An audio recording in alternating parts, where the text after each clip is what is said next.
허하연 학사장 위임을 보니까 저도 동아대 학사장을 위임할 때가 참 많이 갑자기 생각이 많이 났습니다.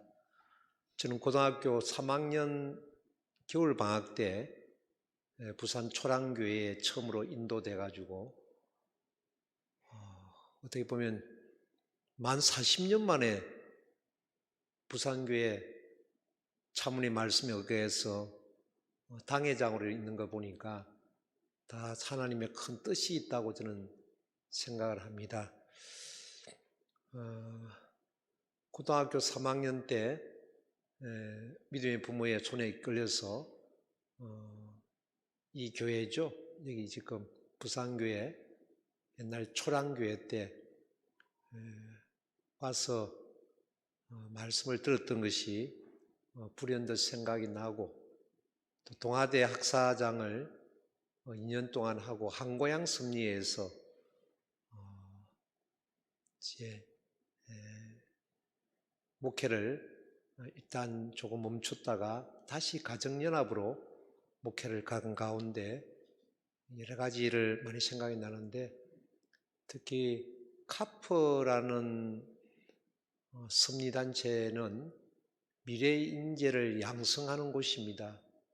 그 당시에 부산대학사, 동아대학사, 남부학사가 중심축이었는데, 그래서 하나님께서 역사하신 가운데 남부학사에서 박종필 신일본 5지구장이 지금 일본에서 목회를 하고, 또 동아대학사는 제가 이렇게 5지구장으로서 목회를 하고, 또 부산대학사는 또 남부학사에 우리 이상재 우리 4지구장께서 또 이렇게 카프 학생으로 있다가 또 부산대 학사장을 하다가 지금 4지구장에 또 하는 걸 볼 때 부산이 참 여러 가지 토양적인 입장에서 많은 지도자를 내놓은 곳이다 스스로 많은 것을 느끼고 있습니다.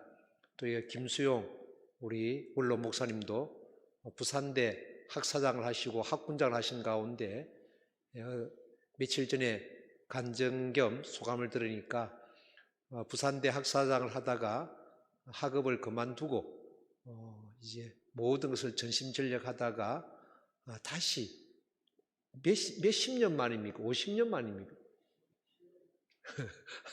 50년, 60년 만에 부산대학교 학생으로 다시 좀 복학해가지고 공부를 하게 되어 한 학기 남았다 그러시네요. 또 이용훈 회장님도 여기 또 부산대 출신으로서 또 여러 가지 일을 또 크게 해 나오시고 그런 것 같습니다. 다 우리 장로님 한 분 한 분 다 너무 감사드리고, 제가 일일이 말씀드리지 않더라도 우리의 부산 지역의 토양이 지도자를 배출하는 그런 참 토양이 좋은 곳이라고 저는 생각을 하면서, 오늘 송년 예배이기 때문에요. 제가 말씀을 오늘은 이제 이 설교 말씀을 64개 교회 목회자들에게 다 배포를 해서 이걸 주님상으로 좀 말씀을 했으면 좋겠다고 했습니다. 그래서 제가 말씀을 이렇게 준비한 것을 어떻게 보면 훈독한다 그럴까요? 훈독하는 걸로 해서 말씀을 대신하겠습니다. 신통을 한국을 위한 구구구세 기도의 참어머니 말씀 중에서 핵심적인 말씀을 좀 드리겠습니다. 미국은 가정포탄, 청소년 마약, 이루 말할 수 없는 위기에 봉착하고 있었습니다. 그때 레브런은 미국이 병이 났으니 나는 의사로 왔다. 미국에 불이 났으니 나는 소방서로 왔다며 50개 주를 순회 강연하여 많은 지지자와 의인들을 만났습니다. 아시아에서 온 이름 없는 사람이 얼마 안 돼서 미국의 청년들을 흔들었습니다. 제 멋대로 사는 청년들을 교육하여 기독교 정신으로 참사랑을 실천하게 하여 그들이 세계 40여 개국의 전도사로 나가게 됩니다. 1985년입니다. 그리하여 오늘날까지 전도지에서 맹활약을 하고 있는 그들의 나이는 이제 80을 바라보고 있습니다. 그들의 소원은 그렇게도 고대하며 인류를 품고자 수고하고 계시는 창조주 하나님, 하늘 부모님의 소원을 이루어드리는 것이고, 그것을 위해서 오늘도 달리고 있습니다. 신통일 한국을 위한 구국구세 기도의 폴라 하이트 목사. 오늘 구국구세 기도회는 여호수아가 이스라엘 12지파와 하나 되어 여리고성을 향해 가던 때와 같은 의미를 가집니다. 마지막에 그들은 소리쳤고 벽은 무너져 내렸습니다. 남한과 북한을 가로지르는 장벽이 무너지고 있습니다. 우리 종교제도들이 단결하면 장벽은 무너질 것입니다. 우리는 새로운 시대로 진입하고 있으며 거기서 기도의 답을 얻을 것입니다. 우리가 예측했던 미래의 약속들이 현실이 됩니다. 한반도의 통일은 실현될 것입니다.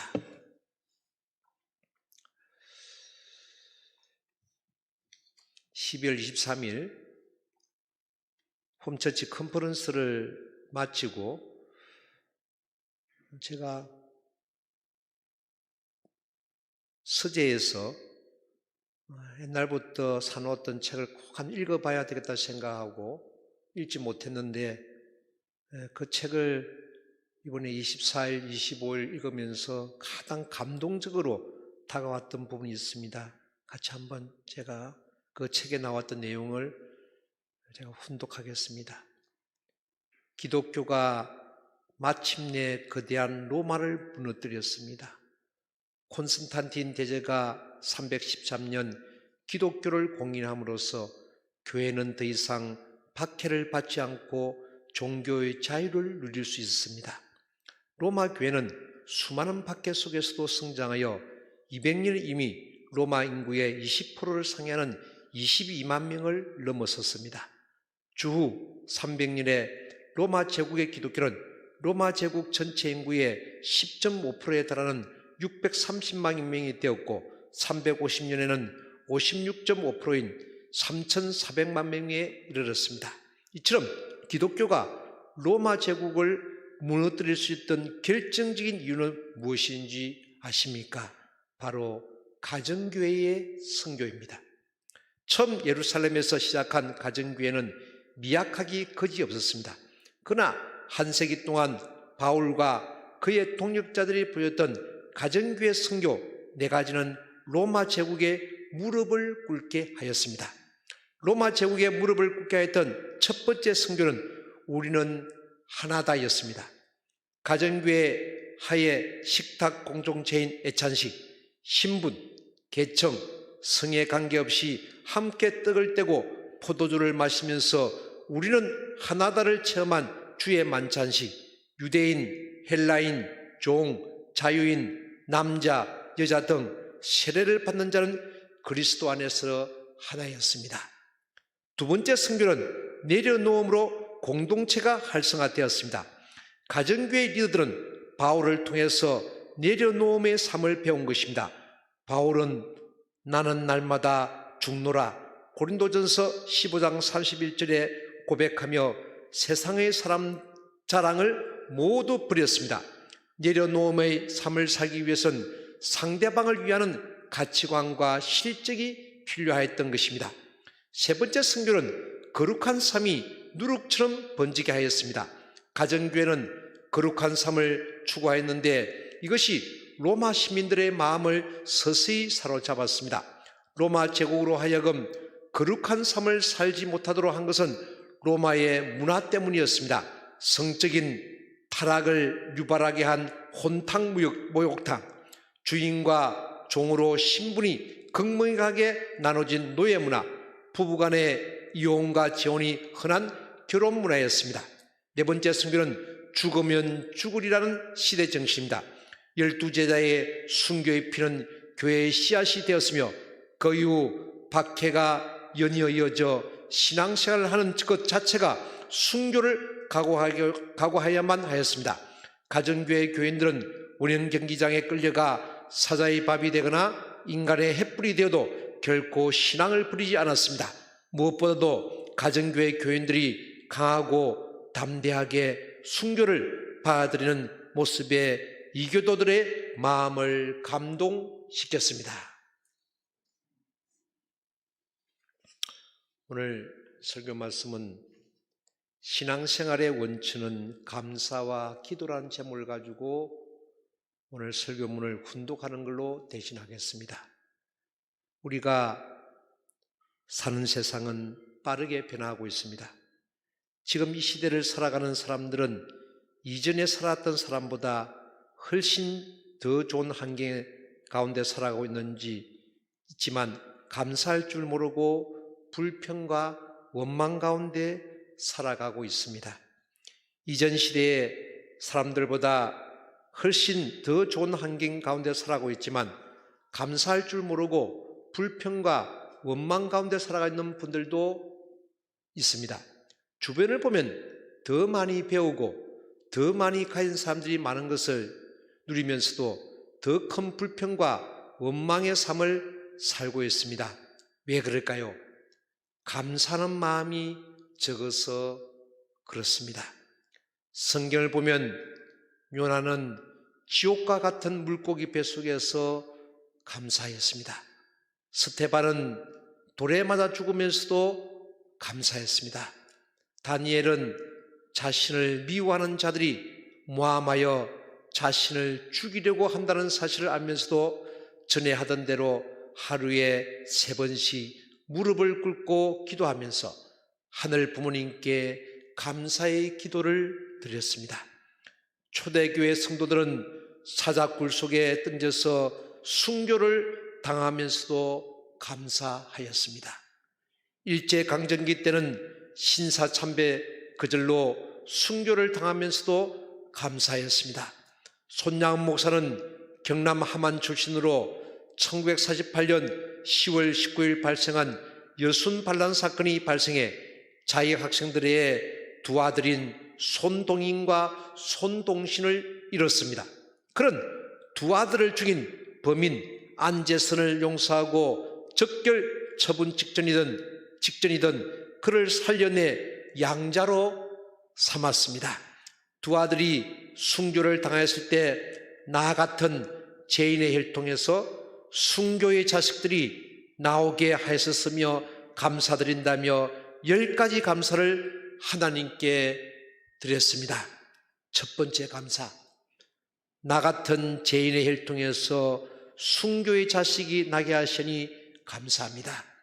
두 번째 감사, 허다한 성도 중에서 이런 보배를 내게 주심에 감사합니다. 세 번째 감사, 삼남 삼녀 중에서 가장 귀여운 맏아들과 둘째 아들을 하늘 부모님께 바치니 감사합니다. 세 번째, 한 아들의 순교도 귀한데 두 아들이나 순교했으니 더욱 감사합니다. 다섯 번째, 예수 믿고 와석 종신에도 포기를 했는데 전도하다 총살 순교했으니 더욱 감사합니다. 여섯 번째, 미국 유학 준비했는데 미국보다 더 좋은 천국 갔으니 더욱 감사합니다. 일곱 번째, 내 아들 죽인 원수를 해결시켜 아들 삼고자 하는 주님의 마음을 주셨으니 감사합니다. 여덟 번째, 내 아들 순교로 무수한 천국의 열매가 생길 것을 생각하니 감사합니다. 아홉 번째, 무선 고난 중에도 주님의 사랑을 깨닫고 이길 믿음 주시니 감사합니다. 마지막 열 번째, 장례식에서 쓰러지지 않고 다른 성도들을 격려하는 마음을 주시니 감사합니다.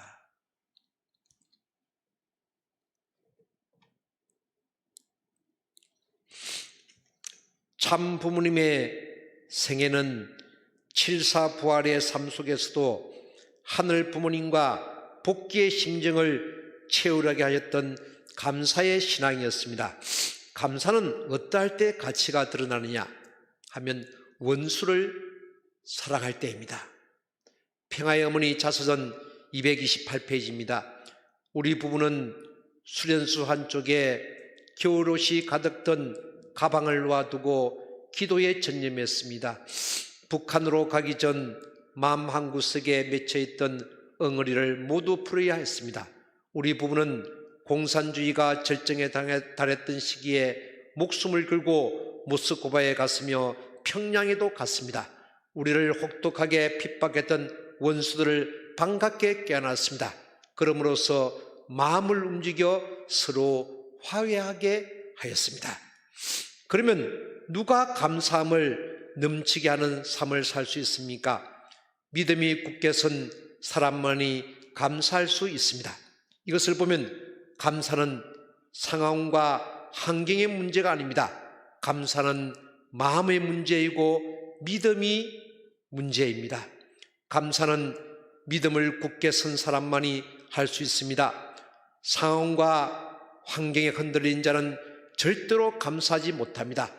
지금 내 마음이 흔들리는데 어떻게 감사할 수 있겠습니까? 하늘 부모님의 사랑에 의심이 들고 하늘 부모님이 나를 버리시는 것처럼 생각이 드는데 어떻게 그 속에서 감사할 수 있겠습니까? 믿음을 굳게 세우면 감사가 늘 동행하게 되는 것입니다. 그러면 우리가 믿음을 굳게 선 자가 되려면 어떻게 해야 하겠습니까? 신앙의 주체자에 대하여 절대 믿음을 가지면 됩니다. 그분이 인생의 주가 되어야 합니다. 참 부모님이 인생의 주가 되어야 합니다. 내 생각, 내 자존심, 내 감정, 내 의지를 내려놓고 신앙의 주체자이신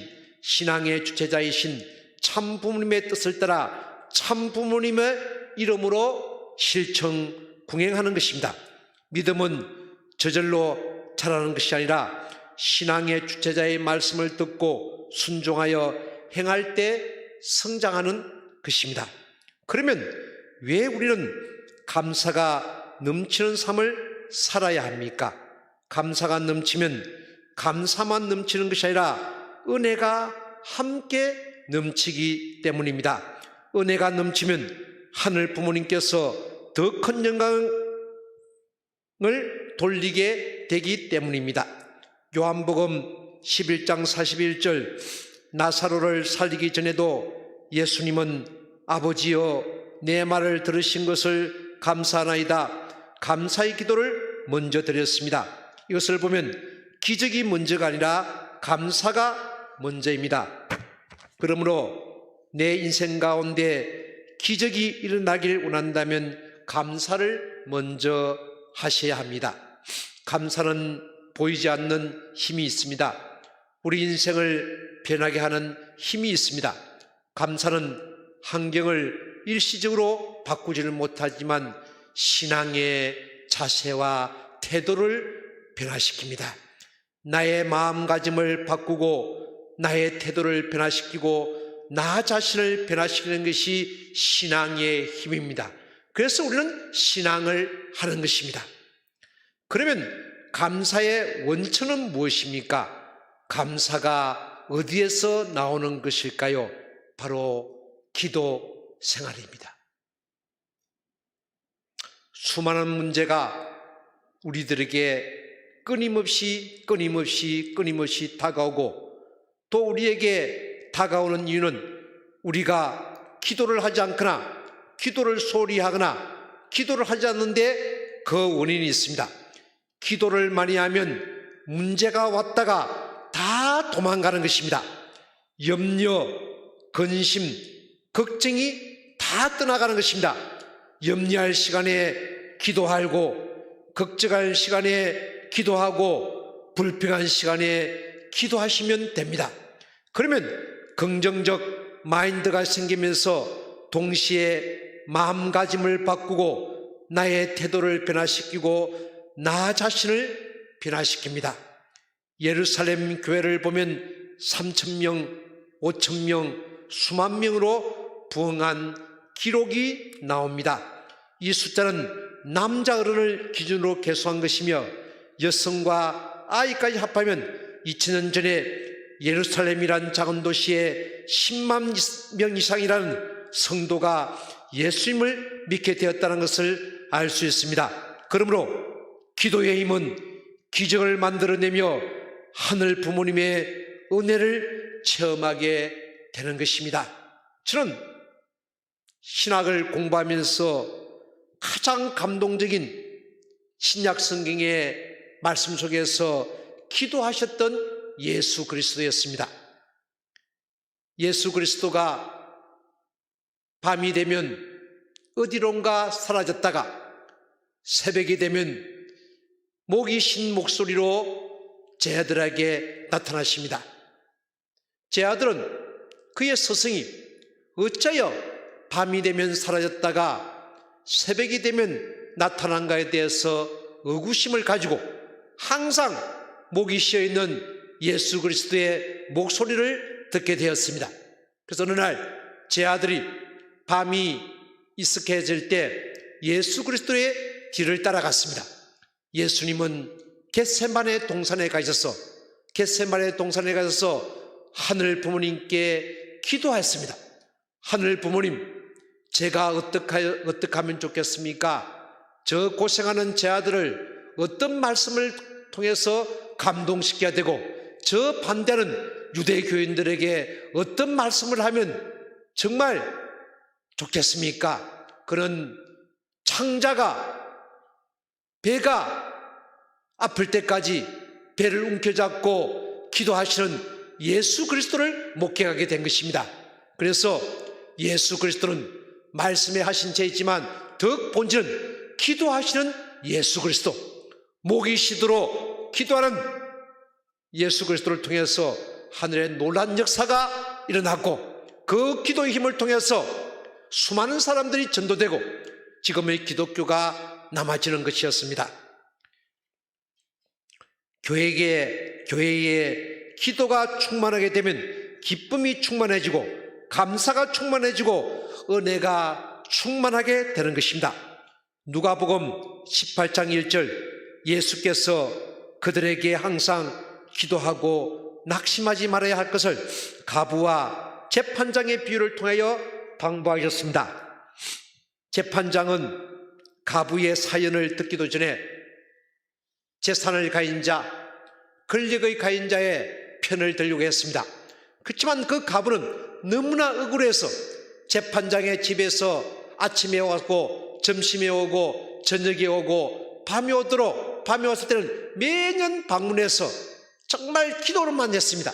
그 재판장이 한마디 말도 하지 않고 오직 자기의 억울함을 기도하고 또 기도하니까 그 재판장이 권력가와 가진 자의 편을 들다가 저 여인이 왜 기도하는가에 대해서 양심의 가책을 듣고 하늘 부모님의 음성을 듣고 나서 그 여인의 모든 이야기를 듣고 올바른 재판을 하게 됩니다. 그것이 누가복음 18장 1절입니다. 기도는 사람의 마음을 움직입니다. 기도는 오직 진실편에 서게 됩니다.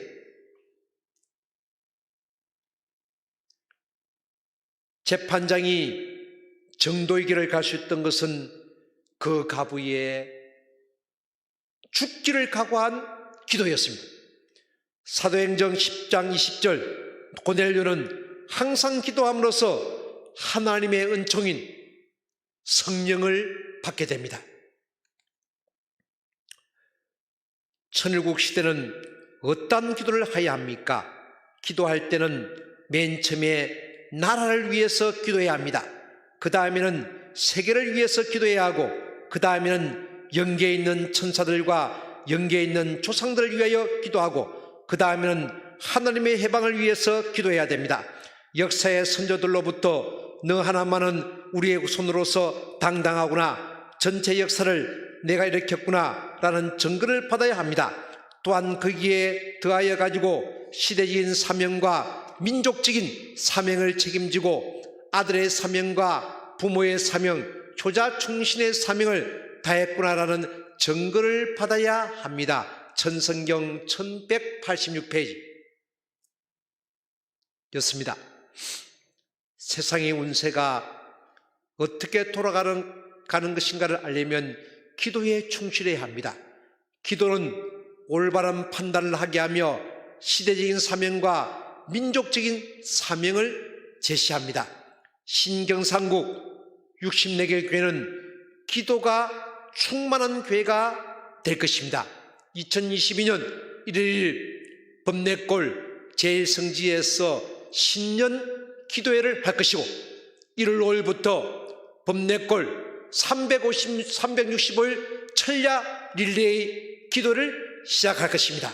그리고 전심은 특별 기도실에서 우리는 매일매일 기도하고 매일 아침 새벽 기도회 새벽 분대회가 64개 교회 위에 지금 확산되고 있습니다. 2022년 신경상국 64개 교회는 행복한 가정 공동체의 산신 가정교회가 안착이 되고 한일 힐튼을 추진 실행을 중심한 72개 시군구, 더 나아가 2022년 1월 1041개 읍면동의 한반도 평화서밋 출성식이 확연되어 통반 조직이 구축되어 2022년 2월 13일 구국 9세대에 승리할 것입니다. 실제 성신이 역사함으로써 늘 감사와 기도가 충만한 교회로 세워지길 바랍니다. 기도하겠습니다.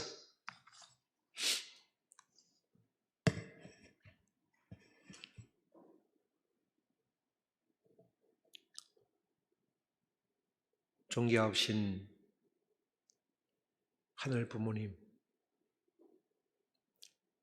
사랑 없는 천지인 참 부모님, 저는 18세 때 말씀을 알고 이 초랑교회를 윤재상 장로님의 손을 잡고 첫 예배를 드렸던 것이 엊그제 같은데 40년이 지나서 참 어머님의 말씀에 의해서 부산교회 당회장으로 와서 지금 이 시간 하늘 부모님을 전가하게 됩니다. 우리의 모습이 너무나 부족하고 우리를 전도하기 위해서 하늘 부모님 얼마나 수고하셨습니까? 오늘 우리 미사고 근사님의 그 전도 간증과 전도된 축복받은 간증을 들으면서 통일교인 한 명 한 명이 얼마나 귀한 존재인가를 아버지 앞에 고백하게 됩니다.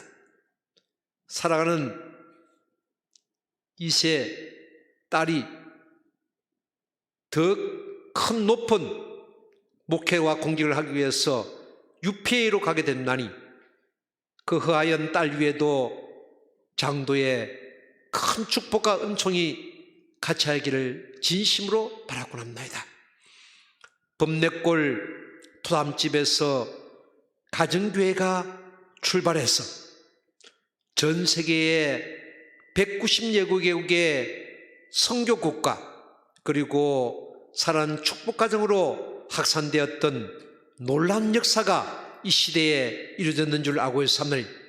범내골의 그 정신을 상속받아서 저희들이 2021년 12월 24일 홈처치 컨퍼런스를 이 부산 교회에서 활짝 열어서 새로운 천운과 천복을 받는 모습이 된 줄 알고 있사옵나니 하늘이여 우리를 전도하게 해주신 참부모님이여 모든 영계가 총동원되어서 우리를 다시 한번 중생하고 거룩하고 영화롭게 빚어주셨기를 바라곤 합니다. 2021년 한 해 동안 지켜주신 은사 앞에 다시 한번 감사드렸고 세운 이기식 교장님 네 분을 주님 삼고 날로 발전하는 부산교회 되도록 아버지여 역사하고 임자여 주시옵기를 바랐고 원합나이다. 하늘의 놀라운 축복과 사랑이 이제 2020년 신년을 맞이해서 더욱더 번성하고 더욱더 활짝 핀 당신의 부원지 성도지봄 부산교회되리라고 확신하게 되옵나니 하늘의 놀란 축복과 은총이 함께하리라 다시 한번 감사드립니다. 이제 부산교회 1층에 전도센터를 마련해서 하늘 앞에 보고한 모습인 줄 알고 있었느니 하늘 앞에 감사헌금을 했던 분들, 감사의 성물을 했던 분들, 그 위에 더욱더 물질적인 축복이 함께하리라 확신하게 되옵나니 하늘 부모님과 수많은 영계와 수많은 축복가양들이 함께할 수 있기를 다시 한번 간구드리면서 2022년 새해를 맞이해서 더욱더 강건하고 더욱더 건강하고 물질적인 축복과 영적인 축복과 천복 가정의 축복이 온 누리에 확산되리라고 확신하면서 수많은 선지선열들, 수많은 영계가 총동원될 수 있는 부산교회 되리라 다시 한번 확정하면서 이 모든 말씀 축복 중심 가정 바잉비의 이름으로 간절히 축원 기도드려 삼나이다.